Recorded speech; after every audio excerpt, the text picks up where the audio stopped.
Ma'am Delosa, we're very excited to hear from you. Is everything ready? Hello, good afternoon, everyone. Thank you for this opportunity to share with everybody my classroom practice. And I'm also blessed to have attended ADL 1 and ADL 2. So, for 15 minutes, I'll be sharing with you what I did in my teacher education course. So, I titled my sharing The Role of Authentic Assessment in Establishing a Relevance. There are 3 points that I would like to bring this afternoon. First, my context as a teacher educator, and then my experience, what I did, and the lessons I learned. And so I call this the cell. So, my context, my experience, and lessons learned. So, I am a teacher, educator, training future teachers. And before that, I have also taught in the high school for 7 years before I joined teacher education. And when the online teaching learning was implemented in the university, we were facilitated into designing our courses, and I see to it that I give emphasis to authentic assessment. So in practice, I have been doing assessment, authentic assessment, performance-based assessment for some time, but this time, because we have a different context, like the online teaching and learning processes, so I really did spend time to review what is authentic assessment, and so that I can focus on the real essence on giving authentic assessment to my students. So in before I did the design, I reviewed some frameworks and descriptions and even literature about authentic assessment. So I have here listed some authors. I'm sure that in your own contexts, you have done also a lot of authentic assessments. You have given authentic assessments to your learners.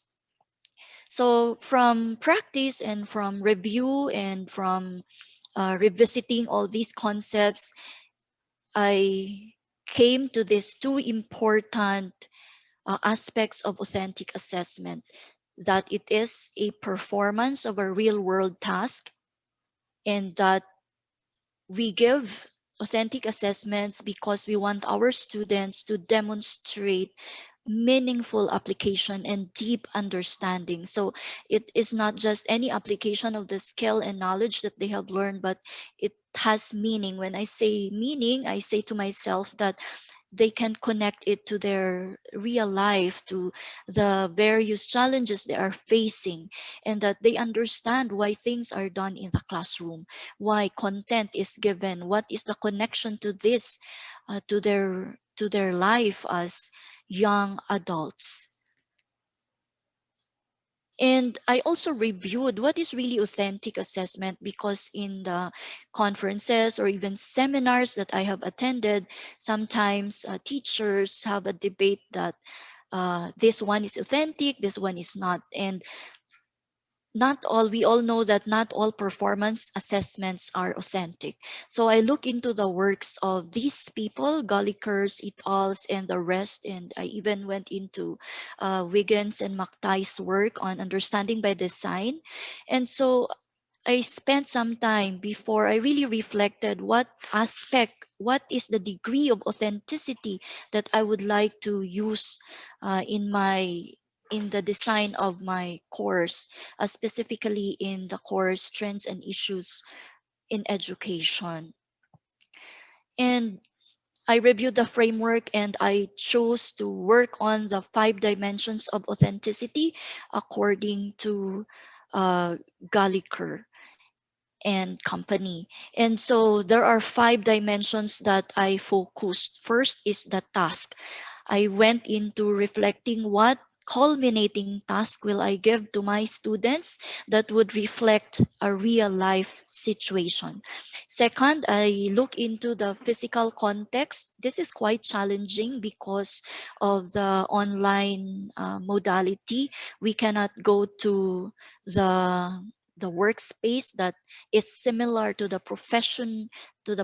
They soon become teachers, so they should be in schools, in high schools or senior high schools, talking with principals or even interviewing students or teachers. But I was quite I faced some challenge with this because we didn't allow our students to go to the community.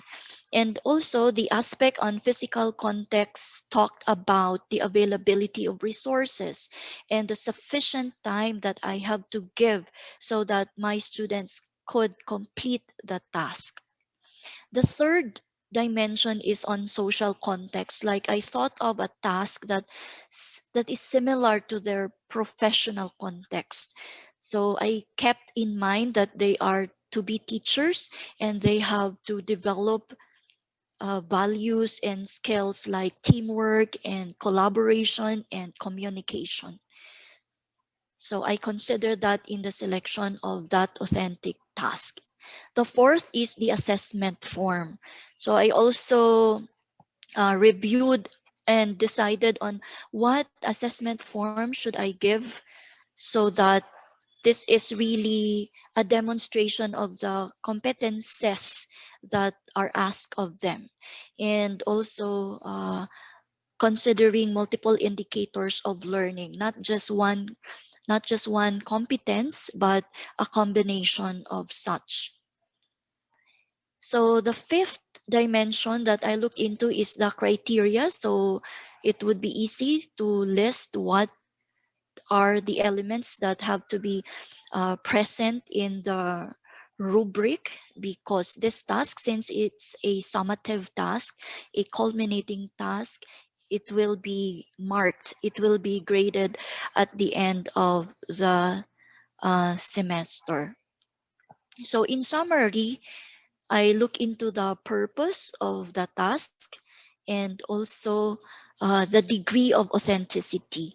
So there are certain degrees, like for example, a performance task can be very, very authentic because it is similar to what is happening outside the classroom. And also, it can also mimic some real life situations. So again, I look into the task, the physical context, the social context, the form, and the criteria. So the second point is on my experience. What prompted me to really look into the details of authentic assessment? So I've been in teacher education for like 10 years, and the rest of the years were spent teaching in the high school, both public and private schools. So many years of my life I've been giving tasks to my students, but this time I want really to look into the real essence of a performance task. And what prompted me first is that there's this shift from face-to-face classes to online teaching and learning, and also a shift from pedagogy to heutagogy, the shift for students self-directed learning, self-regulation, self-determined learning. So I also look into how I can facilitate my students to have this shift, to be more responsible, to be more independent, to own their products and the processes of learning. So I also observe on the first semester of the online teaching and learning, I observed my students having a difficult adjustment to move from the instructor-led facilitation to the self-directed learning. So I also asked students what were their experiences, and then they shared that they had this challenge on teacher presence, that they could not feel so much what, because they've been used to having the teacher with them for like many years in their life, and then suddenly they would just receive instructions from the teacher through the PDF forms, and maybe some through synchronous classes. And so I reflected on the answers of my students. And also, another thing that prompted me is a study that we conducted, which reported that students would do performance tasks if they find it relevant. If there are three elements present, first is that it is consistent to what they are doing in the classroom. Second is that the criteria are clear. And third is the degree of authenticity.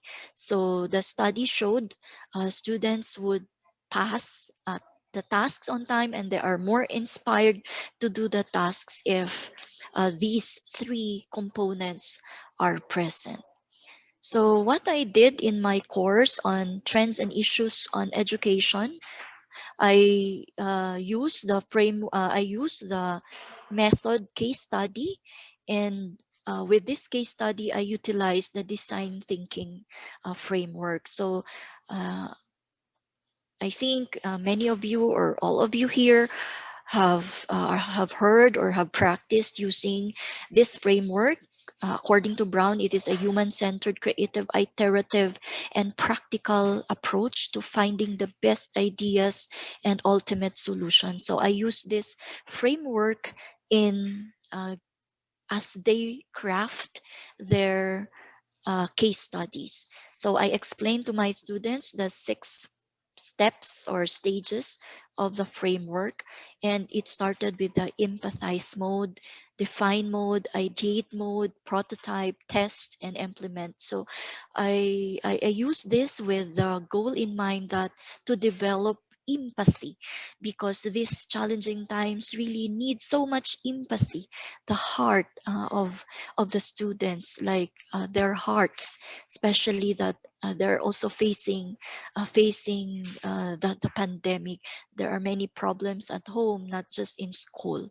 And the second step is asking them to uh, define the problem that they want to solve, and connect it to empathizing, like gathering data from the stakeholders, like maybe just choosing one principal that they can interview online, because really that of the challenge of brought by the brought by the online teaching learning modality. And then I explained to them on the ideating that before coming with one solution, there is really no one solution.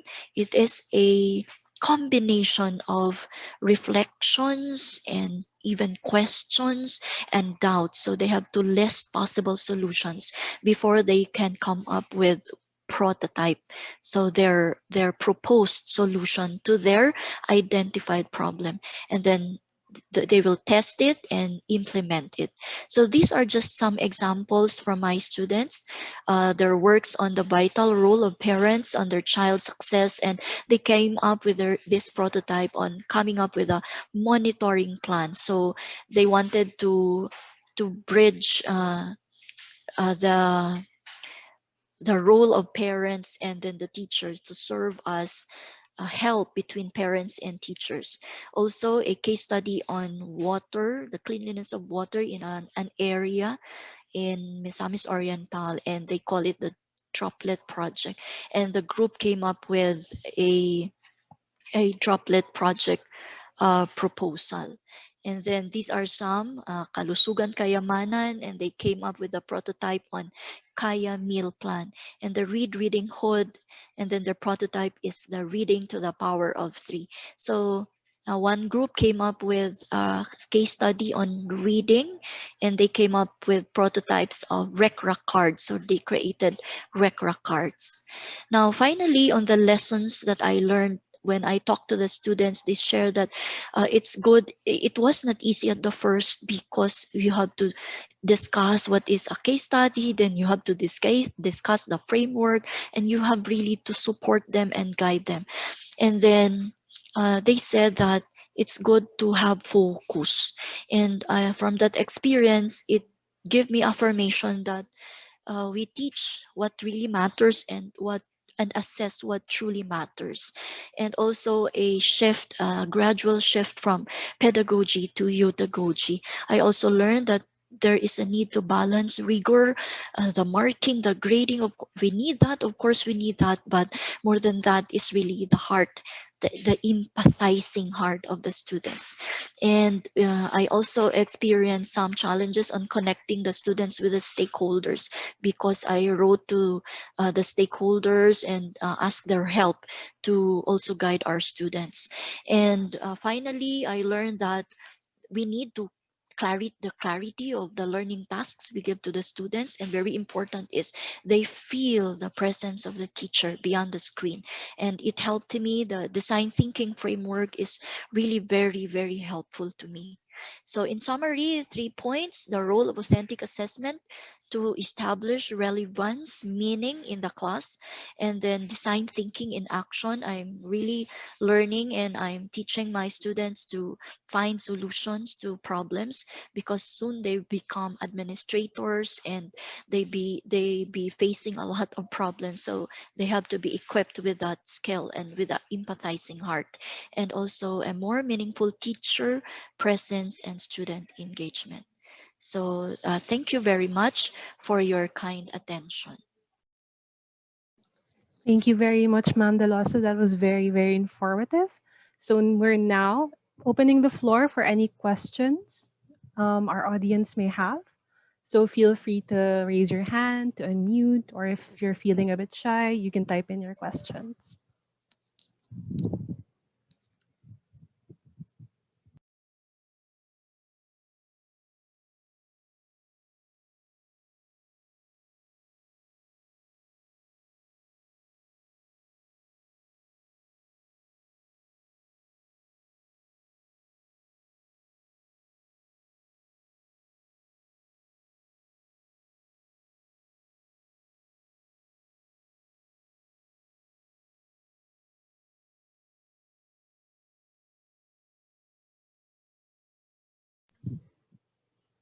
You may unmute if you have any questions, or you can raise your hands, or you can directly send them to me if you feel shy.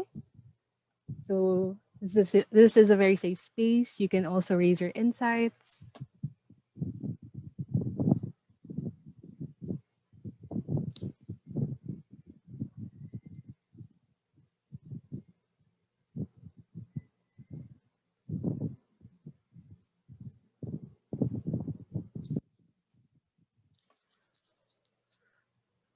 So I can get the ball running with a question. And okay, here we go.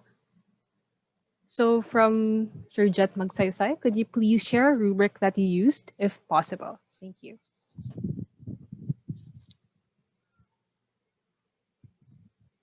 Ma'am Delosa, do you have a rubric? Please. Yes, I have the rubric for the case study, if I can also find it.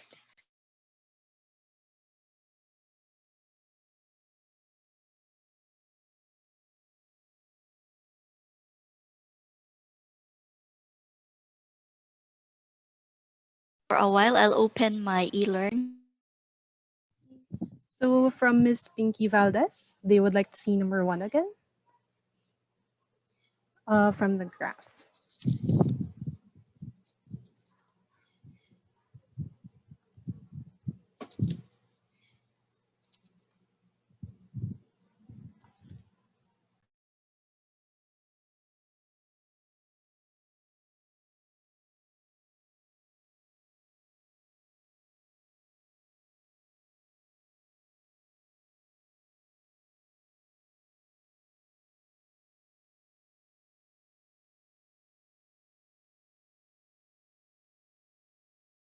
Ma'am Pinky.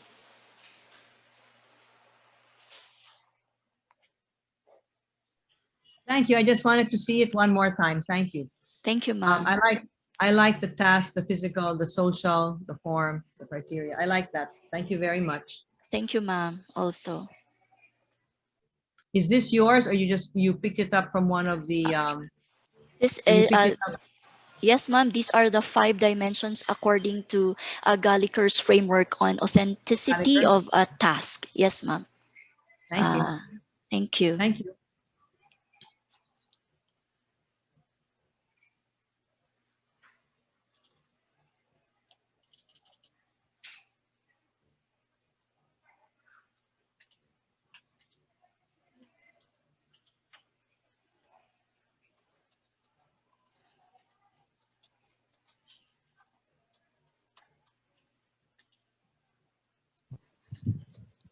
So again, if you guys, if you have any other questions or if you want to see anything from the presentation, you Yeah, may unmute.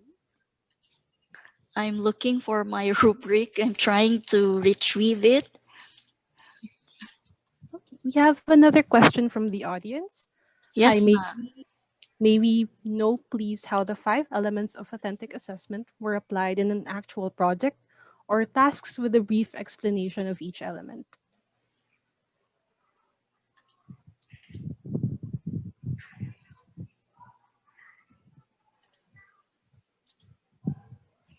Yes, so first is on the task, the nature of the task. So according to the framework of authenticity for Gallagher, the task has to be, uh, it has to be, it has an element of a real life setting. So that's why when I choose to give them a case study task, because our lessons are about trends and issues in education. So they will identify one particular issue in education or problem in the classroom that they want to solve. So as teachers, so by giving that, I am already uh, I'm introducing them to what is it in the real world. When you become a teacher, you will meet a lot of problems, for example classroom discipline, how to grade your students, and or erring parents, like that. So that task, first is the nature of the task. Second is the physical context. The physical context says that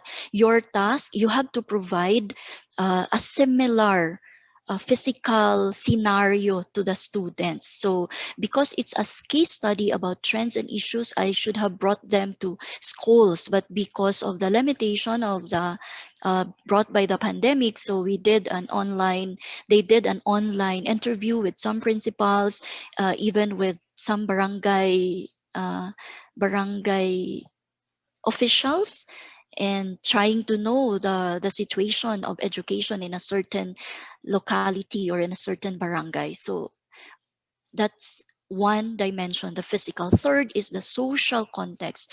The task has to provide students uh, an avenue where they can develop the social, what is it in the real social context when they become teachers. So when they become teachers, they need to communicate, they need to collaborate, they need to even solve conflicts. So they have to connect with stakeholders. So that's that is why in the case study, after they crafted the case study in a summit, in a virtual summit, we presented the results of their case study with the presence of some stakeholders that we have invited, so that they will be able to communicate what they did, what problem they identified, and what they did to solve or offer solution to the problem. And the fourth is the form. So my form is a performance task, because they will write a case study and also offer solution and present it in a virtual design thinking summit. And the fifth is the criteria, and that's the rubric that I am trying to retrieve now. So the rubric is so simple. It just shows the parts, whether they really identified, they made some empathizing, and they identified and they did some ideating. So I just followed the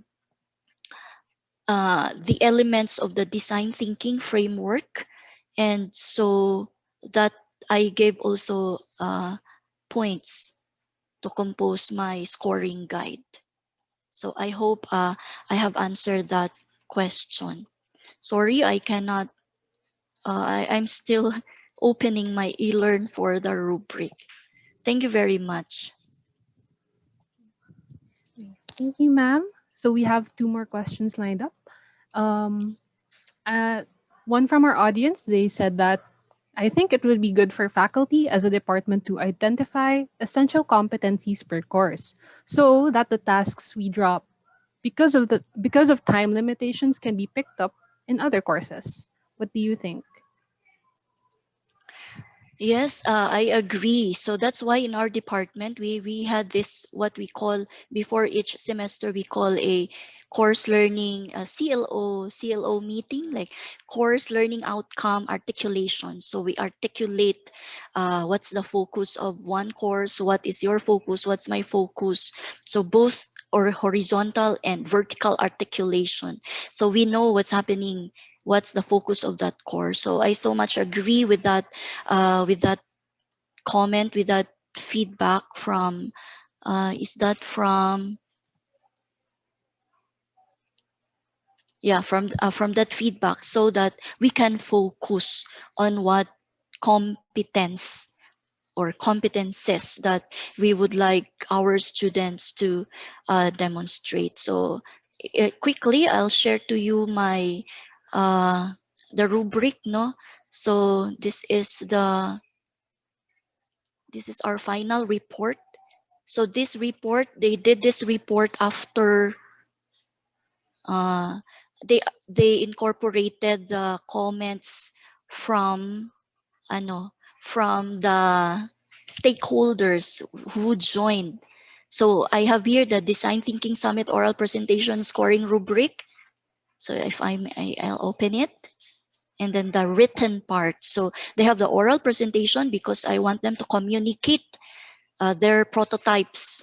So just a very simple scoring rubric with the weights. So I just followed the parts there.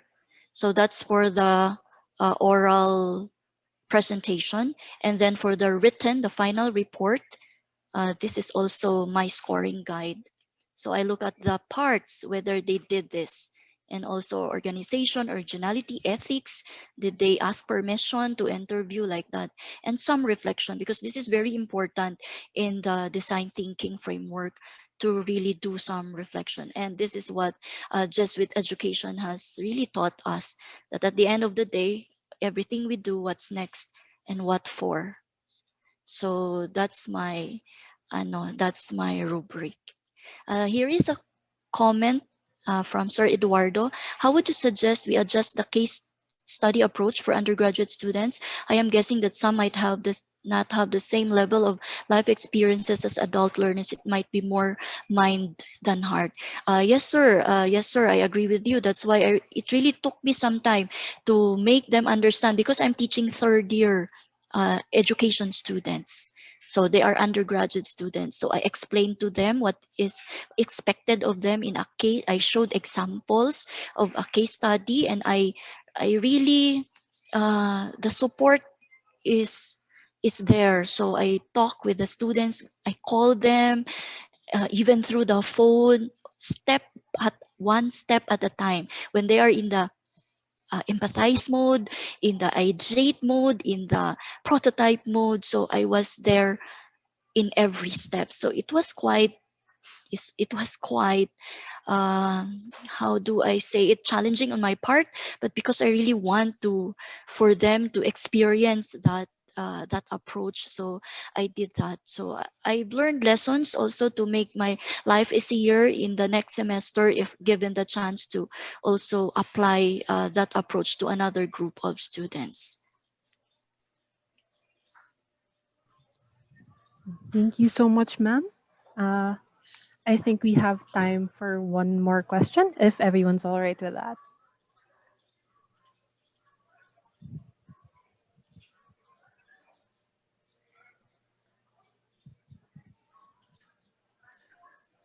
Thank you, sir.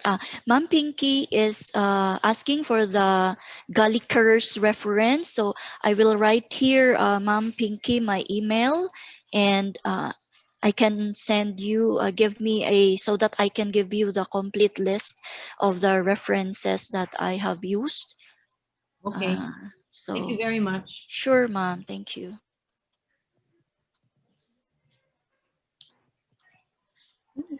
So if there are no more questions, we would like to extend our deepest gratitude to Ma'am Delosa for her sharing today. So that wraps it up for our first part. Um, thank you again to everyone here. You Hmm. so yeah. you may start transferring to your next rooms, or if you'd like to stay in room 7, you may also do that. Thank you so much. Thank you very much. Thank you.